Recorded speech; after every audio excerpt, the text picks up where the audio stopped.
Honourable Junior Minister, Mr. Damry. Madam Speaker, fellow citizens, I stand before you today engulfed in a turmoil of emotions just like you. Experts believe that Mauritians will not and could not get paid pensions in the near future. As a patriot in a patriotic government, we cannot allow this to happen. On the one hand, I have my mother's brother who turned 59 a couple of weeks ago.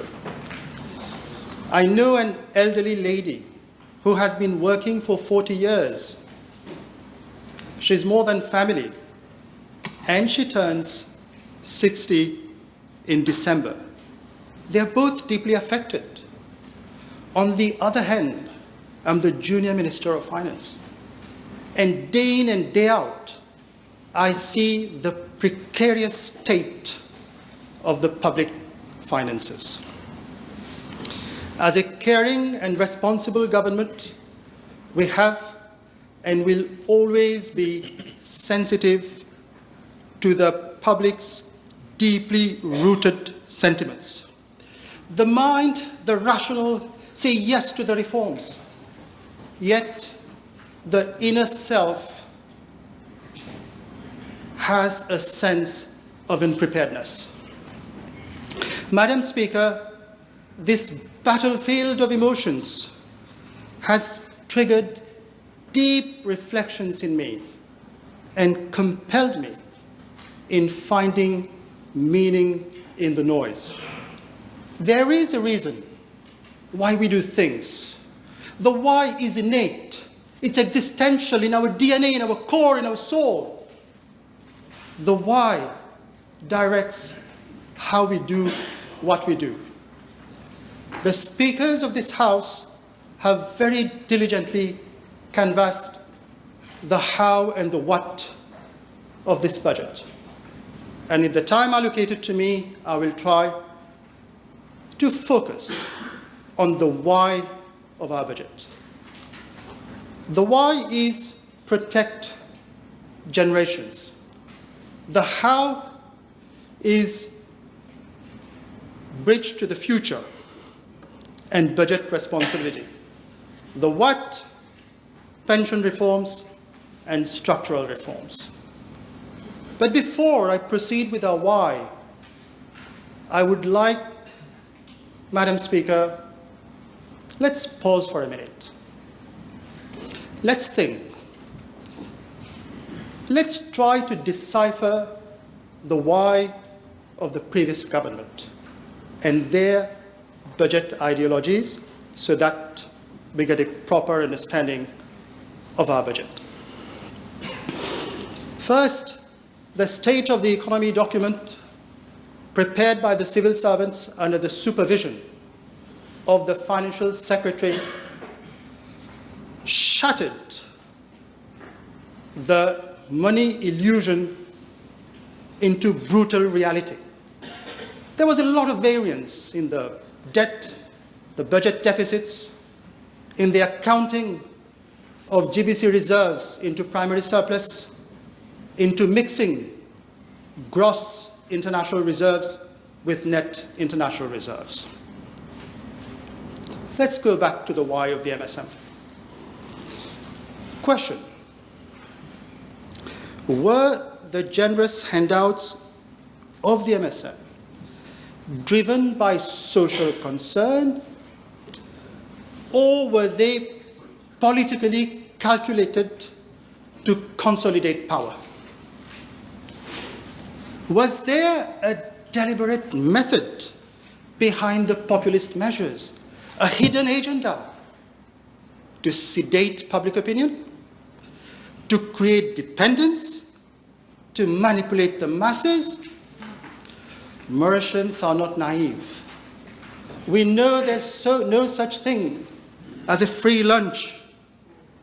A household that spends beyond its means goes into debt. So does a nation. 180 billion of rupees printed, distributed, vanished. 520,000 of debt per head. At the stroke of a pen, the MSM eliminated the NPF and defrauded the acquired rights of the workers. They taxed the workers through the CSG tax and left a deficit of 9.8 billion rupees. The MSM risked the very existence of pensions whose sustainability was already questioned by the IMF and World Bank in 2015 and 2021, and a working committee of the Ministry of Social Security in 2018. They didn't care about our people. They could care less about a downgrade from BAA1 to BAA2 to BAA3 during their mandate, as they didn't care about Mauritius being put into a grey list. So, Madam Speaker and friends, think deeper. Which organization hands out money and instills fear to build a network of control and dependency? Can we think? I would not like to use the word because it is not strong enough. The word is mafia. Did the MSM dare to run Mauritius on mafia-style control? Did the MSM try to shape our paradise island into the juggernaut-owned enterprise? If you think this is the why of the MSM, do not ever let those political bandits basking under the sun on the beaches of Maldives get their hands on public money again. Now, Madam Speaker, let me focus on our why. As we reimagine our future, we must ask, are we crafting a vision for the challenges ahead, or are we just keeping a broken system alive? Former French Prime Minister Dominique de Villepin, in his piece, Le pouvoir de dire non, wrote that we are not facing a temporary crisis, but une bascule d'époque, a tipping point in history. He warns that our planet's finite resources cannot support infinite economic growth. This budget does not just accommodate the transition, it accelerates it with decarbonized transport and energy, investment in a circular economy, real focus on food and water security. This budget funds education, reforms health, supports local food sovereignty, rewards care and commitment. This budget invests in teachers, caregivers, creatives, and citizens. This budget says no to unsustainable consumption. This budget says yes to economic justice, so that all Mauritians, especially our youth, feel included. As Villepin writes, la vie devient marchandise, vidée de son mystère. Life becomes a commodity, stripped of its mystery. Let's not allow our policies to become the same. We must give our children reason to stay and our elders reasons to trust. Let this Parliament restore that presence. Let us lift our country morally as well as materially. Madam Speaker, let me now get to the how. This government is doing just that by building a bridge to the future through a multi-annual financial framework with three components. One, a 3-year macroeconomic financial consolidation plan. 2, a social compassion pact. And 3, a productive growth roadmap. Madam Speaker, let me begin with the 3-year fiscal consolidation plan that has 5 enablers. First, reduce debt from 90% to 80%. Second, reform tax architecture for taxation equity. I'd like to ask a question to the House. Do you know, over the past 10 years, what has been the effective taxation rates of some industry sectors, such as hotels, tourism, banking, insurance? You may be shocked. It begins at 5%, because in economy they introduced so many taxation allowances that was their effective taxation rate. And on the other hand, the common public was paying income tax, VAT, CSG tax, devaluation tax, inflation tax. It is this equity that we have tried to bring through fair share contributions. Third, we need to find efficiencies of at least 5 billion rupees over the next 3 years in public bodies. Fourth, this budget has made a provision of 15 billion to manage ESGs, environment, social, and governance risks. On the social front, we have made provision for adequate funding of the institutions for fighting drugs. This is a welcome change for families that suffered for far too long, with the previous government turning a blind eye to their misery. This budget has taken major steps towards good governance. Fifth, this budget has made provision to manage macro-financial risk due to internal and external shocks. As we all know, we live in an unpredictable world with country wars, tariff wars, and trade wars. We need to securitize our supply chains and expand to new markets. This budget allocates funding to institutions to make Mauritius a safe and competitive haven.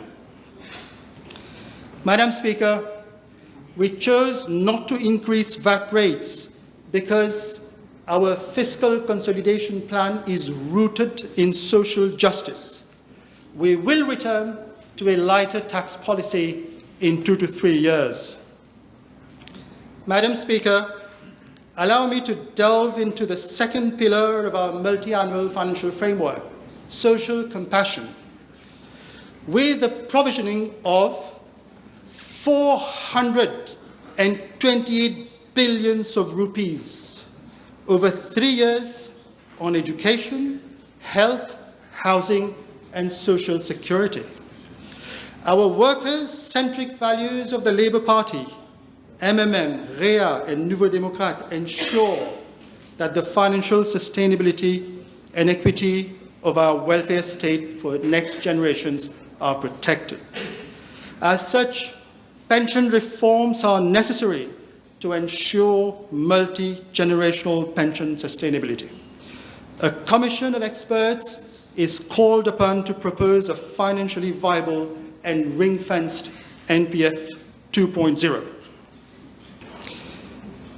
Madam Speaker, the budget has made provision for a number of social pacts, but in the interest of time, I'll move to the third pillar of the multi-annual financial framework, growth, based on 6 multipliers.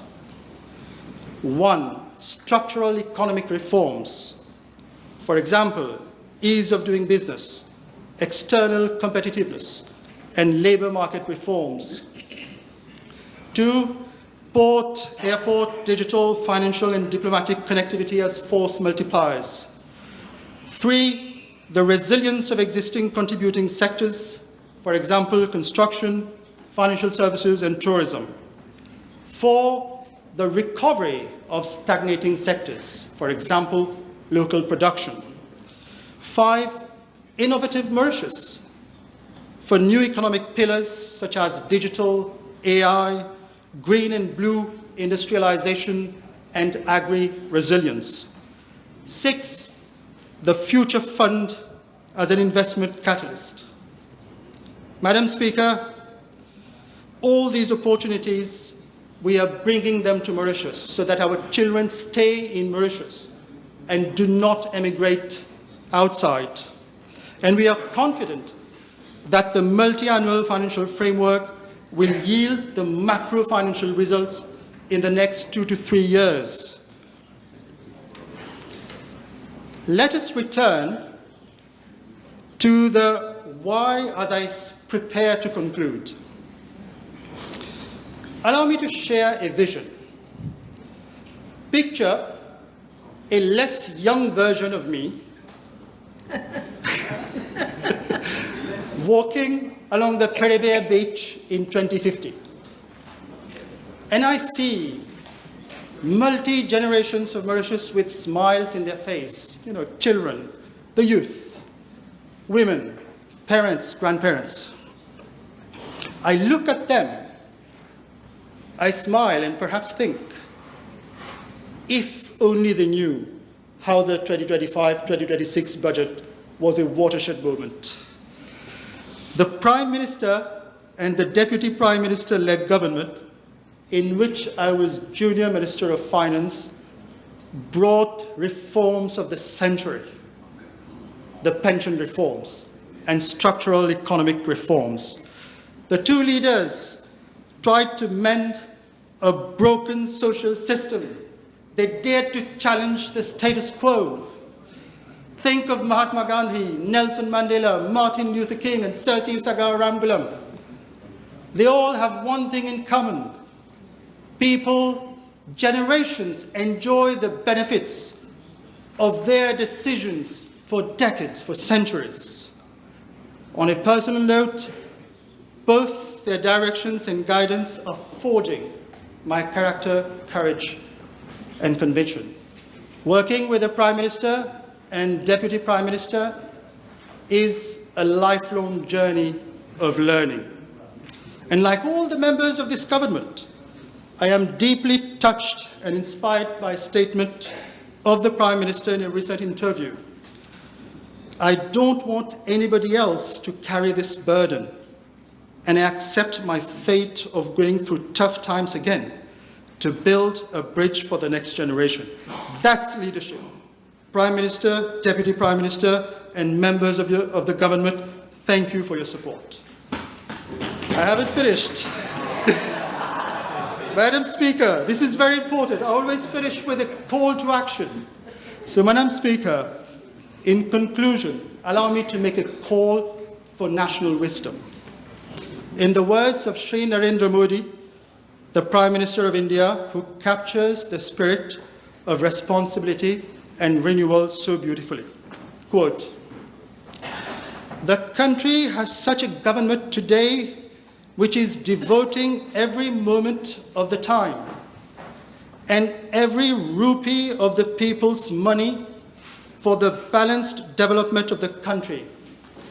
For Sarvjan Hitaya, Sarvjan Sukhaya, a Sanskrit phrase meaning for the welfare of all, for the happiness of all. The pride of my government and my countrymen is connected to one thing, that our every decision, our every direction is linked to just one yardstick, that is, nation first. And nation first is going to produce far-reaching and positive results," unquote. Madam Speaker, we have made a tryst with destiny as one people, as one nation in peace, justice, and liberty. We are building the bridge to the future. Let's now make a pledge to build innovative Mauritius.